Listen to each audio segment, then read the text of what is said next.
Ada pertanyaan, agar kami tidak tertipu, tolong jelaskan kelompok-kelompok Khawarij di Indonesia. Kelompok, organisasi atau saja yang termasuk dalamnya. Sudah kita sebutkan tadi, diantaranya, apakah jamaah Islamiyah atau Islam jamaah. Termasuk dalamnya jamaah muslimin, LDII, itu semua Khawarij. Mereka mengkafirkan orang yang di luar kelompoknya, dan mereka mengkafirkan orang-orang yang lepas dari kelompoknya, dikatakan sebagai buat dan seterusnya. Yang masjidnya khusus untuk mereka sendiri. Kalau kamu masuk ke dalamnya, akan dipel karena dianggap kamu najis. Itu mereka. Termasuk juga kelompoknya Abu Bakar Ba'asyir dan pengikut-pengikutnya dan pecahan-pecahannya. Jangan dikira pecah itu yang satu taubat, enggak. Pecah itu urusan dunia, rebutan mereka, tetapi mereka pemikirannya masih tetap Khawarij. Apakah yang ikut sama Abu Bakar ataupun yang ikut dengan Awas, sama saja. Dua-duanya kelompok Khawarij. Pemikirannya pemikiran Khawarij. Termasuk dalamnya adalah kelompok Ikhwanul Muslimin yang mempengaruhi beberapa partai di Indonesia. Maka itu juga termasuk sama. Pemikirannya pemikiran Said Qutb, Khawarij, pemikiran Said Hawa, Khawarij juga pemikiran mereka-mereka. Bolehkah kita mengikuti liqa halqa-halqa yang diadakan PKS? PKS itu partai yang sama dengan partai P3 ataupun PBB ataupun PAN, sama saja. Apa bedanya? Nggak ada bedanya sama sekali. Persis. Semua mereka adalah hizbiyah sia-sia. Nggak ada kaitan dengan pembahasan kita. Tetapi memang pengaruh besar pada PKS adalah Ikhwanul Muslimin. Dan itu juga ada di dalam hizbiyah yang lain. Karena memang asal muasalnya Ikhwanul Muslimin di Mesir adalah memang partai politik. Nama sebuah partai politik di sana yang ujung-ujungnya koalisi dengan partai komunis. Karena kursinya kurang, hanya koalisi. Koalisinya dengan partai komunis. Nah, dan itu tidak heran pada partai Islam manapun di dunia ini.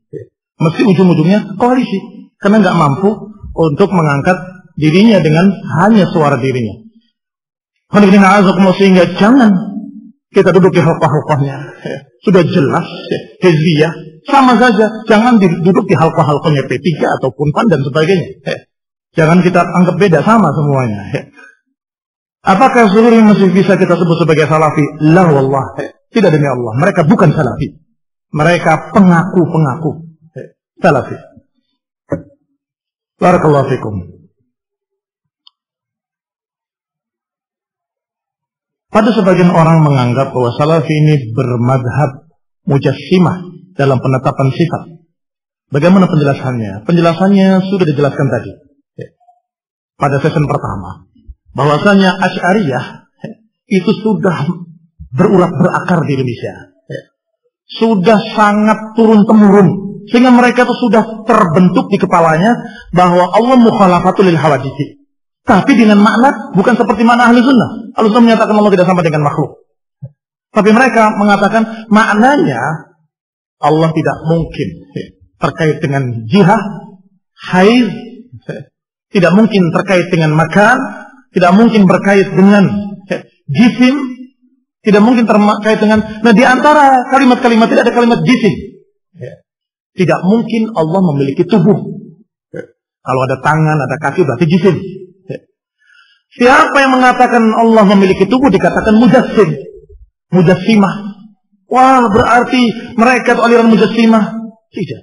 Mujassimah itu adalah mumatsilah yang menyerupakan Allah dengan makhluk. Bahwa Allah memiliki tangan seperti kita punya tangan, Allah memiliki, itu namanya mujassimah.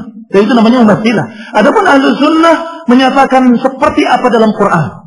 Bahwa nanti yaumul qiyamah bumi dalam genggaman Allah. Kita ucapkan seperti apa adanya.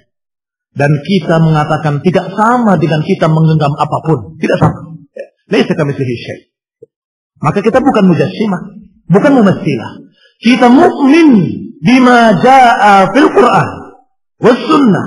Kita beriman dengan apa kata Allah dalam Quran dan apa kata Rasul dalam Sunnah. Itu kalimat mujassimah tadi terpengaruh dengan pemikiran Asy'ariyah. Pokoknya tidak boleh ada jisim, nggak boleh ada tangan, nggak boleh ada ini, nggak boleh. Kalau saja Allah tidak beritakan, kita nggak akan berani mengatakan seperti itu. Iya kan? Kita hanya berkata apa kata Allah. Allah menyatakan, wal ardu qabdatuhu yaumal qiyamah was samawati matwiyatun biyaminih. Nanti bumi ini dalam genggaman Allah dan langit digulung dengan tangan kanan Allah. Kita ucapkan seperti apa adanya.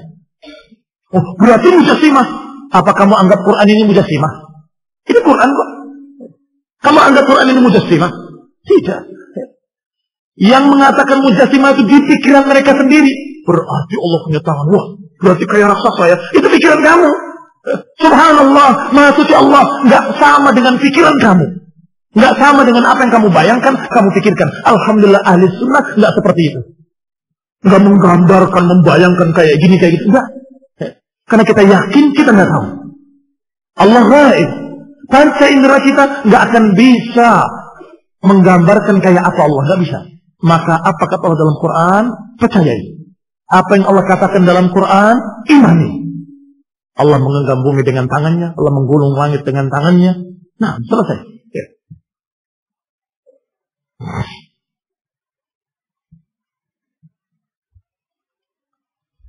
Apakah anggapan ini pernah dilontarkan kepada ahli sunnah pada zaman dulu? Iya. Pernah dilemparkan untuk menuduh ahli sunnah dan sudah dibantah.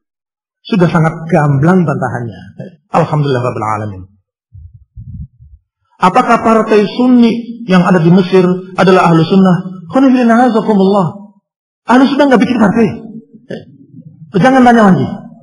Partai apapun, partai Sunni ataupun partai Bid'ah, sama saja. Atau ada partai Salafi seluruh Indonesia, PSSI, misalnya, kamu bikin, ya jadi tidak Salafi, tadinya Salafi. Kita udah mulai banyak nih, kita bikin partai, jadi nggak Salafi. Berarti itu bukan ahli sunnah. Kenapa? Ahli sunnah nggak bikin partai. Nggak ada satu dalil pun dari Quran wal Sunnah, nggak ada satu contoh pun dari salafus saleh, nggak ada satu anjuran pun dari para ulama ahli sunnah untuk membuat hizbiyah partai sama sekali. Alhamdulillah.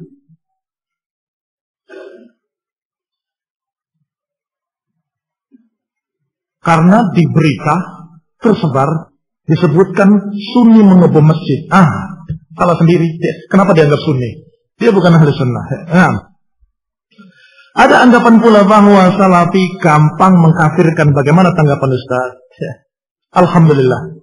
Yang gampang mengkafirkan berarti bukan Salafi. Kalau Salafi betul-betul hati-hati dalam mengkafirkan. Tapi dia mengikat semua golongan iya. Mengikat itu tidak dengan mengatakan kafir, tidak. Tapi menyatakan menyimpang, sesat, bid'ah, ahli bid'ah begitu. Untuk mengatakan kafir perlu sekian syarat-syarat lagi. Apakah dia memang ala ilmin atau ala jahlin? Apakah dia terpaksa atau tidak terpaksa? Apakah dia sekian perkara yang harus kita bahas? Sehingga cukup dengan kata dia menyimpang dari sunnah. Hati-hati dengan mereka. Kepada mereka yang kita katakan kembalilah pada sunnah wahai ahli bid'ah. Kami. Maka ini sama sekali bukan pengkafiran. Nah. Jazakallahu khair atas jawabannya. Wa iyyak.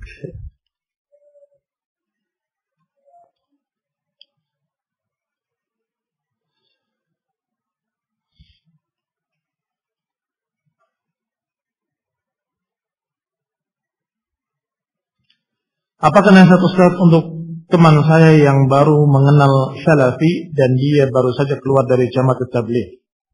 Alhamdulillah. Alladzi hadana li hadza wa ma kunna linahtadiya laula an hadana Allah. Alhamdulillah yang telah memberikan hidayah kepada jalan yang lurus, pada jalan sunnah, pada jalan tauhid. Kalau tidak karena Allah, kita semua enggak akan dapat bimbingan hidayah. Jamaat Tabligh adalah jamaah sufiyah. Mereka berdiri di atas 4 tarekat sufiyah. Naqsyabandiyah, As-Safiyah, Wahidiyah dan Qadiriyah.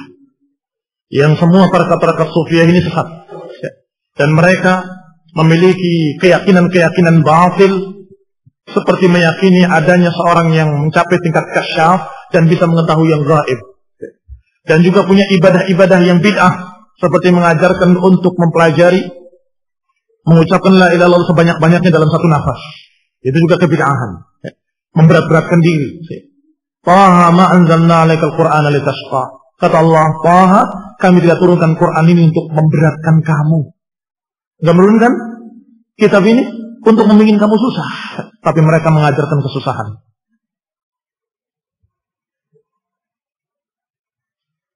Bagaimana hukum mentaati presiden pemerintah yang terpilih dari hasil demokrasi? Mentaati penguasa tetap hukumnya. Sama apakah penguasa itu berkuasa dengan pemberontakan, atau dengan pemilihan bid'ah, atau dengan demokrasi bid'iyah, atau dengan pemilihan musyawarah, atau dengan apapun dia naik. Kalau dia sudah menjadi penguasa dan dia muslim, maka hukumnya hukum penguasa muslim. Jadi bighadhin nazar anis sabab. Kita tidak melihat tentang sebabnya, tapi melihat tentang keadaannya. Kalau dia memimpin dan penguasa, benar-benar penguasa, maka kita mentaatinya kalau dia muslim. Baik. Maknanya menaati adalah tidak memberontak kepadanya dan taat pada perkara yang baik dan sabar dari perkara-perkara yang jeleknya. Mudah-mudahan Allah pilihkan seorang pimpinan yang lebih mendukung kaum muslimin, lebih sayang kepada kaum muslimin, dan memberikan perhatian kepada rakyat, kemakmuran rakyatnya, kebaikan rakyatnya. Amin insyaallah. Bolehkah menghadiri acara syukuran pindahan rumah di dalamnya terdapat ritual bid'ah? Kalau kita syukuran untuk undang-undang kawan-kawan saudara-saudara untuk berbira karena mendapatkan untuk kebaikan, silahkan hukum asalnya. Tetapi kalau memakai acara-acara kebid'ahan, acara bid'ahnya tidak boleh. Nah, ritual-ritual kebid'ahan tidak perlu kita ikut.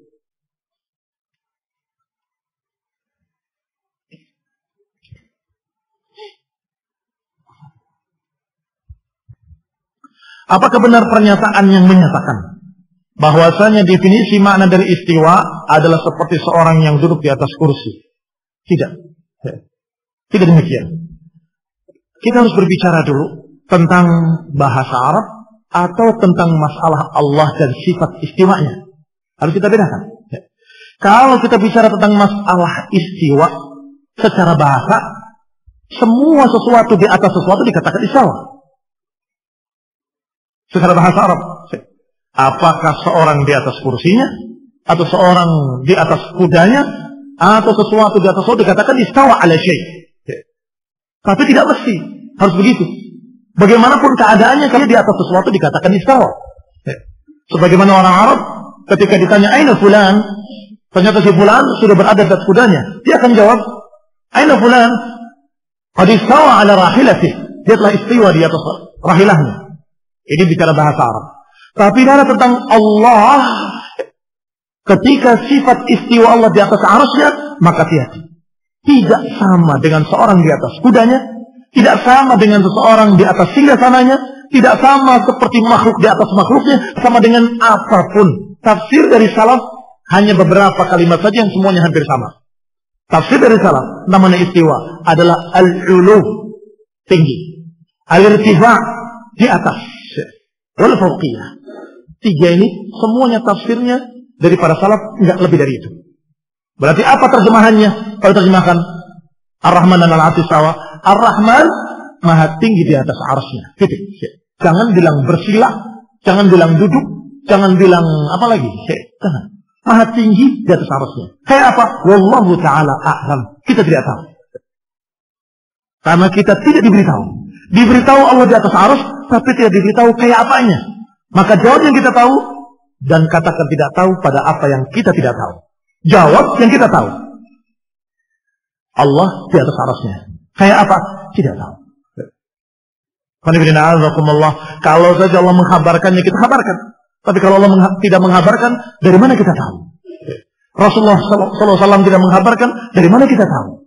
Maka kita katakan kaifiyahnya majhul, sebagaimana ucapan Imam Malik. Al-istiwa ma'lum. Kalimat istiwa sudah dipahami oleh orang Arab.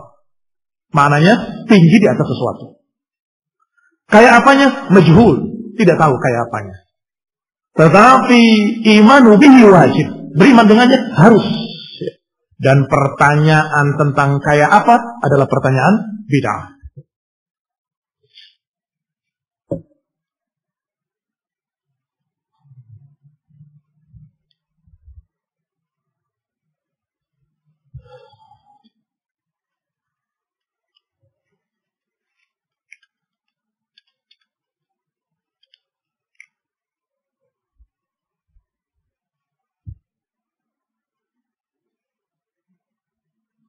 Ustaz, siapakah imam tokoh-tokoh Mu'tazilah, Asy'ariyah, Jahmiyah pada masa sekarang ini? Pemahaman Asy'ariyah merata di masyarakat. Sangat banyak. Hampir rata-rata mereka terbiasa dengan sifat 20, sifat 13, atau sifat 7. Karena mereka diawali dengan Asy'ariyah. Awal pertama belajarnya sifat wajib, sifat mustahil, sifat jaiz. Ini sifat harus bagi Allah. Allah harusnya maha tahu. Allah semestinya, harusnya Allah maha tinggi. Dan Allah harusnya begini, harusnya begitu. Siapa mengharuskan? Akal. Yang kedua, sifat mustahil. Tidak mungkin mustahil bagi Allah. Masa Allah bodoh? Tidak mungkin. Masa Allah tidak tahu? Tidak mungkin. Tidak mungkin, tidak mungkin. Mustahil. Siapa mengatakan tidak mungkin? Akal. Sifat jaiz, sifat yang mungkin saja. Bisa iya, bisa enggak. Ini adalah orang-orang yang mempelajari sifat Allah tetapi dari akalnya. Maka silakan kalian sebut wala haraj, hadits wala haraj. Sebutkan, enggak ada keberatan. Siapapun yang lebih mengutamakan akalnya bahwa dia Mu'tazilah. Bahwa dia Mu'tazilah. Harun Nasution kalau nggak salah, tokohnya YIN dulu, menyatakan menurut saya rukun iman itu harusnya 5 saja. Yang 6 itu akan membuat kaum muslimin mundur. Ini jelas Ra'sul Mu'tazilah, pemikiran Mu'tazilah tamaman. Dan pemikiran YIN hampir rata-rata dari Mesirnya sana sudah Mu'tazilah. Tidak dengan nama Mu'tazilah, dengan nama apa yang mereka bikin, tetapi pemikirannya seperti itu. Maka silakan sebutkan tokoh-tokoh mereka. Itulah tokoh-tokohnya Mu'tazilah. Termasuk dalamnya jaringan Islam liberal, yang lebih cocok kalau dikatakan dengan jaringan iblis. Dan Rasulullah alaihi sama, mengutamakan akalnya di atas dalil-dalil. Maka semua itu adalah prinsip-prinsip Mu'tazilah atau mirip atau semodel dengan mereka. Allah Ta'ala alam.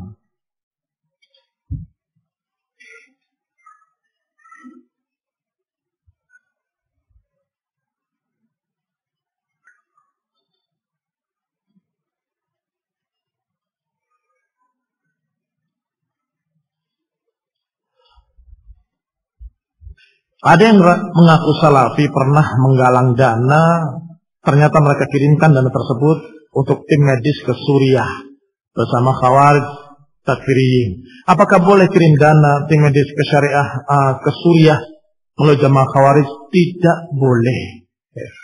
Jangan mendukung mereka. Jangan mendukung dengan dana mereka. Mereka akan berikan kepada Khawarij juga di sana. Nah, kalau ada yang ahli sunnah, berikan pada ahli sunnah. Nah,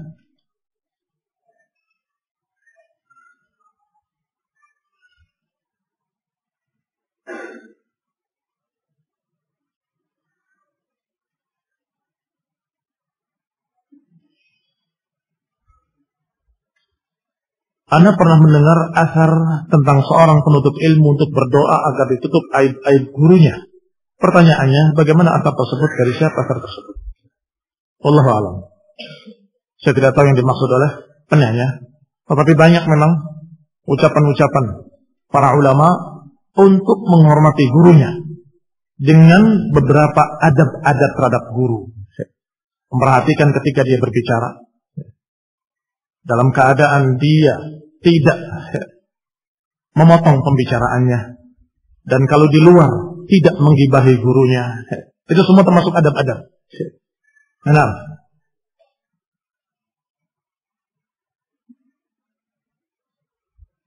Sebaliknya bagaimana sikap kita apabila kita dapati ada ikhwan yang mencari-cari aib gurunya dari ahlu sunnah dan membicarakannya di kalangan mereka sehingga memunculkan perpecahan di antara salafiyin. Dia bertanggung jawab di hadapan Allah Taala dengan dua perkara. Pertama, perpecahan yang disebabkan oleh mulutnya dia. Yang kedua, dia bertanggung jawab juga ketika banyak orang yang terhalang untuk mendapatkan ilmu karena berita-berita dari dia. Sehingga dia menjauh dari guru tersebut, sehingga dia tidak mendapatkan ilmu. Kalau benar dai tersebut ahli sunnah, mengajarkan tauhid wa sunnah, berpemahaman salaf, kemudian dia gibahi, digembosi seperti itu, maka dia bertanggung jawab di hadapan Allah, bukan hanya pada pribadi gurunya, tapi dia bertanggung jawab masalah dakwah itu sendiri. Berarti dia satu berbuat dosa pada pribadi orangnya, yang kedua berbuat dosa kepada dakwah, menghalangi dakwah dan menggembosi dakwah. Harus dipikirkan. Ketika kamu misalnya emosi, ingat, kalau kamu kemudian mengucapkan kalimat yang tidak pantas, kamu tidak hanya mendolimi guru tersebut, tapi kamu mendolimi dakwah, menjadikan orang-orang tidak semangat untuk mengaji, mempelajari ilmu bersamanya, nggak mau hadir di kajiannya. Maka kamu bertanggung jawab di hadapan Allah Ta'ala sebagai orang yang menghalangi manusia dari jalan Allah. Loh, saya nggak menghalangi manusia, dengan sebab kamu manusia terhalang. Kenapa? Ustaz, bagaimana, apakah sururi itu dan bagaimana cara mengenali serta siapakah tokoh-tokohnya? Cukup dengan cirinya saja bahwa mereka suka memuji ahlul bid'ah, satu. Yang kedua, senangnya mengkritik ahlul sunnah depan umum. Karena ahlul sunnah punya kesalahan dan dikritik wajar. Tetapi orang ini selalu kalau bicara sunnah, ahlul sunnah itu kaku, salah itu bisanya begini dan begitu. Ada tanda pertama. Ternyata muncul lagi tanda kedua. Lihat, lihat kelompok ahlul bid'ah, lihat kelompok ini, mereka punya akhlak, tidak seperti kalian. Dua, kita punya bukti, itu sudah cukup bahwa ini ada bibit-bibit sururiyah. Dia lebih cinta pada ahlul bid'ah, lebih cenderung pada mereka daripada ahlus sunnah. Berbarisan bersama kalian karena mengaku salafi, tetapi selalu menyatakan, lihat mereka tuh, mereka punya akhlak, nggak kayak kalian. Lihat mereka tuh, mereka punya adab, nggak seperti kalian. Selalu begitu. Ini tanda-tanda bahaya. Tanda-tanda kalau dia memiliki bibit-bibit sururiyah.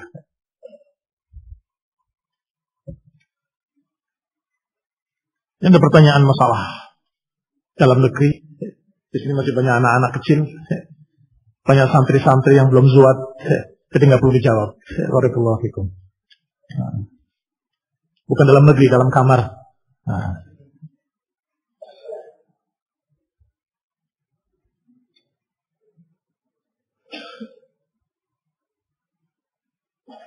Apa hukumnya USG?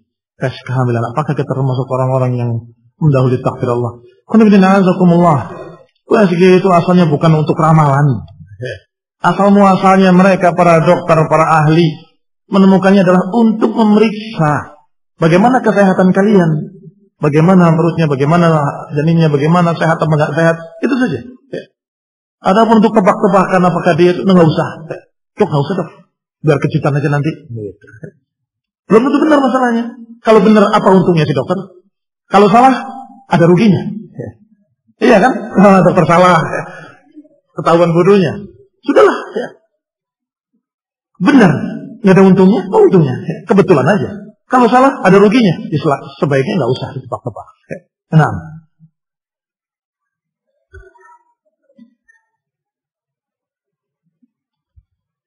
apa bedanya antara salafi dengan sururi? Itu bedanya. Kata Imam Abu Utsman As-Sabuni rahimahullah dalam kitabnya Aqidah Salaf Falsafah Hadis, telah menyebutkan ulama dari sejak para tabi'in sampai tabi'it tabi'in sampai para imam-imam sampai disebut Imam Ahmad, Imam Syafi'i, semuanya disebut oleh beliau bahwa mereka adalah ahli sunnah. Siapa yang mencintai mereka, maka dia ahli sunnah, dan siapa yang membenci mereka, maka mereka adalah ahlul bid'ah. Setelah disebut ulama seluruhnya, Dikatakan siapa yang mencintai mereka berarti dia ahli sunnah, dan siapa yang membencinya berarti dia ahli bidah. Terus habis itu dia berkatakan dalam poin berikutnya, dan mereka seluruhnya sepakat untuk memusuhi ahli bidah, membenci ahli bidah, tidak duduk dengan ahli bidah, dan mereka adalah orang-orang yang menjauh sejauh-jauhnya dari ahli bidah. Baik, ini usul min usuli ahli sunnah, prinsip dari prinsip-prinsip ahli sunnah. Maka kalau ada orang yang tidak sama dengan seluruh para ulama tadi, nyeleneh, kok sama ahli bid'ah selalu membela, selalu memuji, walaupun gaya memuji seperti tadi. Adapun mereka ahli bid'ah, adabnya masya Allah nggak seperti kalian. Ini memuji ahli bid'ah. Lihat mereka dalam keadaan sesama mereka akrab, kuat, seperti kalian. Lihat ahli bid'ah, mereka punya semangat tinggi seperti kalian. Hah? Ini jelas sururi, hizbi. Maka apa perbedaannya? Yaitu perbedaannya. Kalau ahli sunnah sepakat, mereka benci dengan ahli bid'ah dan selalu memperingatkan kaum muslimin dari bahaya ahli bid'ah. Adapun mereka selalu membuat kata-kata bersayap.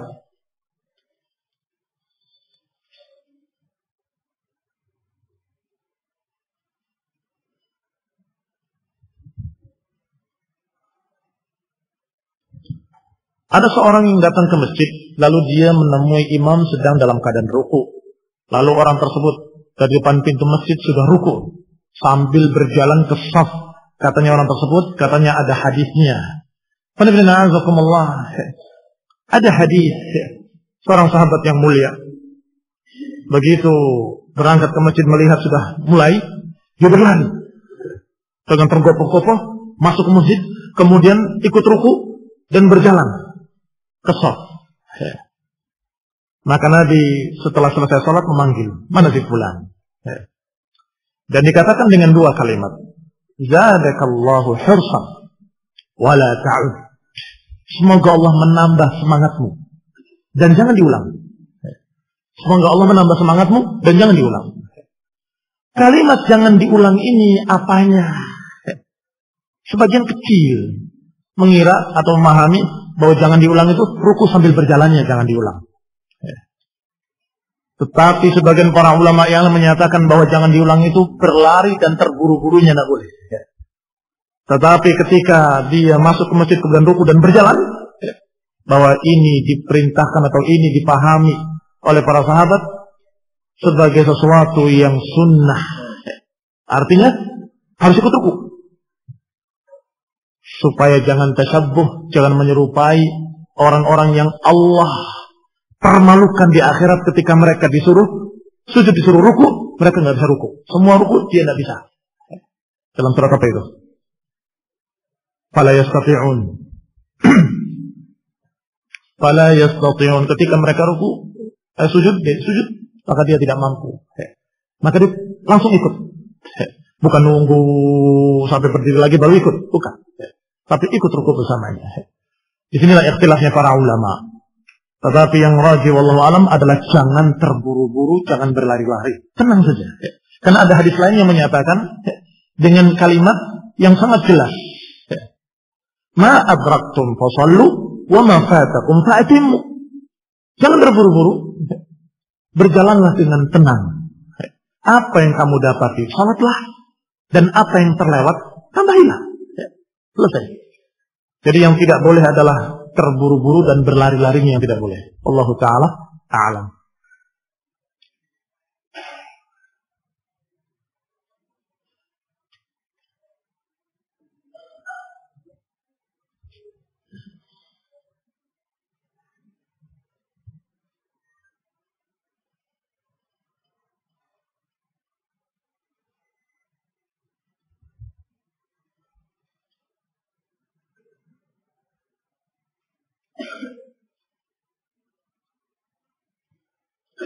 Apakah pendapat Ustaz kalau kita mengambil ilmu dari orang yang tidak menjaga lisannya ketika mentahdir manusia seperti Dajjal, Iblis dan sebagainya?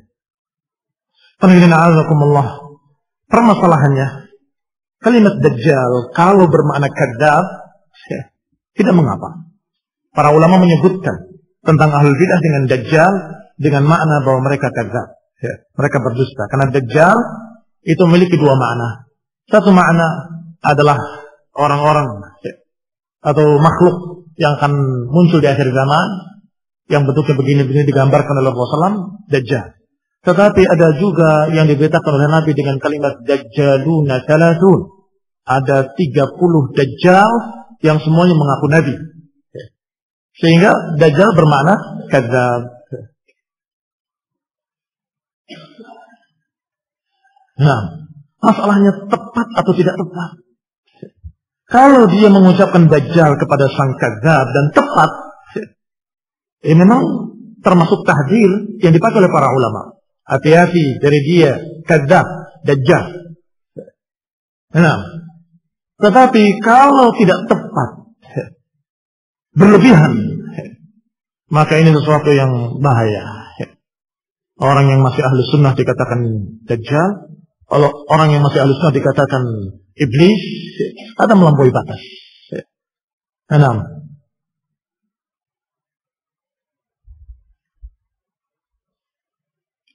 bagaimana cara orang taubat dari kemurtadan? Jawabannya adalah hendaklah dia bersyahadat kembali dan memperbaiki apa yang dia rusak atau memperbaiki apa yang dia ucapkan dari kekufuran-kekufuran. Kalau kekufurannya dalam mengingkari masalah takdir, maka dia umumkan bahwa saya sekarang beriman dan percaya kepada takdir. Apa yang dia kufuri waktu itu, dia rubah. Fa in tabu wa aslahu wa bayyinu. Kalau mereka mau taubat dan memperbaiki, wa bayyinu, dan menjelaskan bahwa apa yang saya ucapkan kemarin salah, apa yang saya ucapkan kemarin itu kufur, saya taubat pada Allah, saya rujuk. Ini penting. Pertama, ucapan taubatnya istighfar pada Allah Ta'ala dan bersyahadat kembali. Kedua, dia terangkan apa yang dia lakukan kemarin adalah salah. Dan ketiga, ini aslahu, memperbaiki kerusakannya. Dan yang ketiga, menerangkannya pada umat. Apalagi kalau yang berkait dengan umat seperti taubatnya Abul Hasan Al-Asy'ari. Dia berbicara di mimbar, menyatakan bahwa aku salah, aku keliru. Bahwa apa yang saya katakan kemarin adalah batil. Maka saya katakan bahwa siapa yang berkata bahwa istiwa maknanya istaula, maka dia Mu'tazilah, Jahmiyah. Ini termasuk bentuk taubat. Bayyanu, menjelaskan. Wassalamualaikum hidayah. Wassalamualaikum salamah. Wassalamualaikum ta'ala ayajana min al-ladina yastami'una al-qala fa yattabi'una ahsanah. Allahumma nas'aluka ridhaka wa na'udzubika min sakhatika wa ghadabika wa taqana mal abrar. Allahumma ij'alna min ahli sunnati wal jamaah waj'alna min at-ta'ifati al-mansurah. Wa sallallahu Muhammadin wa ala alihi wa ashabihi wa sallama tasliman katsira. Subhanakallahumma bihamdika asyhadu an la ilaha illa anta astaghfiruka wa atubu ilaik. Wassalamu alaikum warahmatullahi wabarakatuh.